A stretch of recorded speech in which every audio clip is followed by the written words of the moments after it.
What's up guys, it's Six Man Sports, and in today's video, we're going to be talking about 5 MLB players that are having a bounce back season in 2022. If you're new, please subscribe and hit that like button for brand new sports content all throughout the summer, and yeah, let's get into the video. The first player we're going to be talking about is Mookie Betts. In 2018, Mookie had the best season of his career with a .346 batting average, hitting 32 bombs, stealing 30 bags, on his way to the Gold Glove, Silver Slugger, AL MVP, and topping it all off by winning the 2018 World Series with the Red Sox. Less than 2 years later, Mookie was traded to the Dodgers for a prospect package involving Alex Verdugo. His first season in LA was great as he finished second in NL MVP and won his second World Series with the Dodgers. However, this past year in 2021, Mookie struggled with a career low in batting average and had one of the worst seasons offensively of his entire career. He didn't even have a bad season, but this is Mookie Betts we're talking about. Then to start off 2022, Mookie was still looking more like his 2021 version rather than his 2018 version. Then he started heating up, and now he's having his second best season of his MLB career.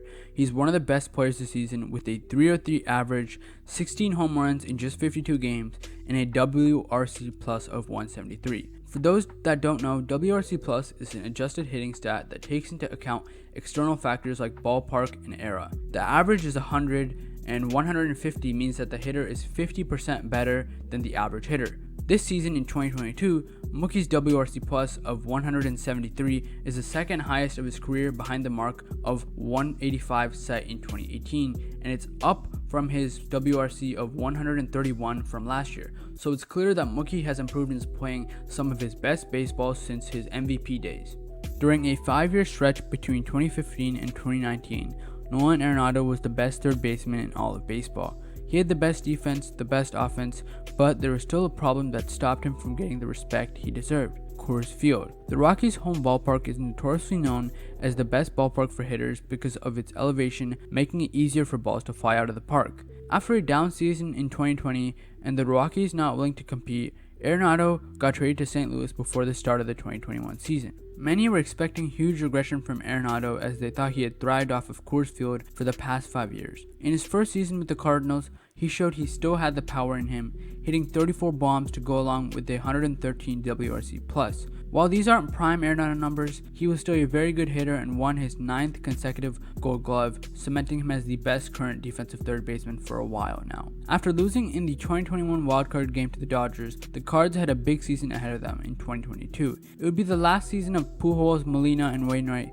making it a special moment in Cardinals history. Arenado started the 2022 season off scorching hot, winning both the NL Player of the Week and the NL Player of the Month in April. As of right now, he has 137 WRC+, which would be the best season of his career offensively. During his time with Colorado, he had many seasons where he put up 130 WRC+ or something around that, but his highest was 133, and this just shows how Coors Field does have an effect, but he still was a very good hitter all the time, and Nolan Arenado is coming back with the Cardinals in 2022 and having a bounce back season.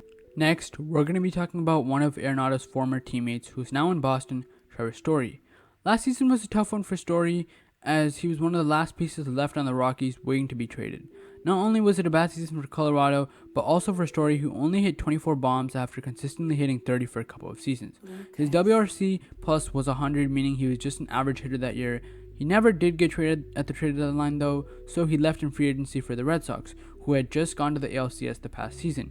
He signed a massive deal with Boston in hopes of putting them on top of the AL East and making another deep playoff run. The season, however, didn't start out as wished for the Red Sox and Story, as through 35 games, the Red Sox were 14-21, good for last in the AL East at the time. Story was just batting .200 with 2 home runs and an OPS of .595. Then, as Story went on a hot streak, so did the Red Sox. Since that day, the Red Sox are 13-6, putting themselves back in the playoff spot, and Story has hit 7 bombs to go along with 1,000 OPS since. Don't let the overall stats fool you, Trevor Story is back. His season total WRC plus is only a 111, but his slump brought that number down a lot, and the Red Sox should make the playoffs now because of how good Trevor Story has been, and they just need to keep it up. What if I told you Jose Altuve is having as good of a season as his 2017 MVP season? No matter what you think about the Houston Astros, especially their cheating scandal, we can all agree that Jose Altuve is a very good ball player. In the past two off seasons, the Astros have lost franchise cornerstones Carlos Correa and George Springer, but continue to be very good time and time again. Altuve is one of the main reasons for this and has bounced back in a huge way from the sign stealing scandal. His 2020 season was his worst yet. As he had a WRC plus of 75, he was clearly a below average player that year. He was also clearly shaken by the amount of hate and boos he received. If you don't remember, in the playoffs, he also made many errors and didn't look like himself at all. In 2021, he was the Jose Altuve we all know, tying a career high of 31 bombs and putting up a WRC plus of 130. But in 2022, he has taken it to another level. In 40 games so far, he has 11 home runs with a batting average of 280 and a WRC plus of 161. His MVP season had a WRC plus of 160. So you can arguably saying he is having a better season than his MVP season, and he's also playing the best baseball of his career. Just arguably looking at the stats. Hate it or not, Jose Altuve is here. He's a great player, and no matter who the Astros lose, they're going to be a very good team. They're going to find a way to win, and they're the best team in the AL East, and they're always going to find a way to do that, no matter what happens. And Jose Altuve is a heck of a ball player. Finally, the last player we're going to be talking about today, Yankees shortstop turned second baseman Gleyber Torres. Gleyber was supposed to be the next Yankees superstar after his monster sophomore season in 2019, where he hit 38 home runs, good enough for a WRC plus of 125. His next two seasons in 2020 and 2021, however, his power diminished as he only hit 12 home runs over the next full 162 games. He wasn't being aggressive, he was striking out on a bunch of called strike threes, and he got bad luck. So pretty much that's why he was underwhelming in both 2020 and 2021.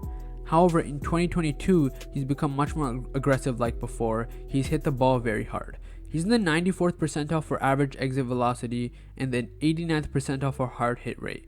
Both these stats show that it's not a fluke and he's going to be great for the Yankees. In only 50 games, he is close to passing the mark of home runs he had in the last 2 years combined. His WRC plus is at 118, and Gleyber is playing so much better defense before at second base rather than shortstop, so maybe the change of position scenery probably also helped him out a bit.